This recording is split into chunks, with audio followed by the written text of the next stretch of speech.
ကဘာကျော်ဟာဗတ်တက္ကသိုလ်ရဲ့နိုင်ရန်ပေါ်မှာချိန်ဆွဲထားတဲ့တန်ဖိုးကြီးစကားစုများနံပါတ်1အင်္ဂိုင်းနေရင်အိမ်မက်မက်လိမ့်မယ်ကြိုးစားရင်တော့အကောင့်နဲ့ဖော်နိုင်ပါလိမ့်မယ်နံပါတ်2အချိန်နှောင်းပြီလို့ထင်လိုက်တဲ့အချိန်ဟာအစောဆုံးချိန်ပါပဲနံပါတ်3ပညာရေးဟာကဘာကြီးကိုပြောင်းလဲဖို့စွမ်းအားရှိဆုံးလက်နက်တစ်ခုပါပဲ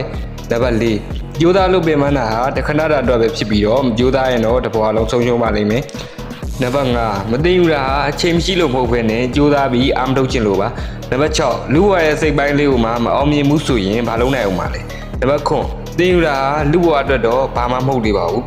နံပါတ်8သူများထက်ပိုပြီးစောပိုပြီးကြိုးစားမှအောင်မြင်မှုရဲ့ရတာကိုခံစားနိုင်ပါလိမ့်မယ်နံပါတ်9အချိန်အမြဲတမ်းကုန်ဆုံးနေတယ်ဒီနေ့မသွားခဲ့ရင်နောက်နေ့ပိုပြီးကြည့်ရပါလိမ့်မယ်နံပါတ်10ဒီနေ့ယူတော့သွားရည်ပြီးနောက်နေ့မျက်ရည်ဖြစ်ပါလိမ့်မယ်နံပါတ်7အနာဂတ်အတွက်ရင်းနှီးမြှုပ်နှံနေသူဟာယခုလက်ရှိချိန်မှာအသစ္စာရှိသူဖြစ်ပါတယ်နံပါတ်7ပညာရေးစင်တန်းဟာဝင်ငွေစင်တန်းကိုကိုယ်စားပြုပါတယ်နံပါတ်7တနေ့တာကုန်ဆုံးသွားလျင်ဘယ်တော့မှပြန်မလာတော့ပါဘူးနံပါတ်14အကြက်တဲခက်ခဲမရှိရင်အကျိုးမြတ်လည်းမရှိနိုင်ပါဘူးနံပါတ်15ခုတောင်တင်းမြတ်ဘက်ကစာအုပ်တွေကိုလှမ်းနေပါပြီ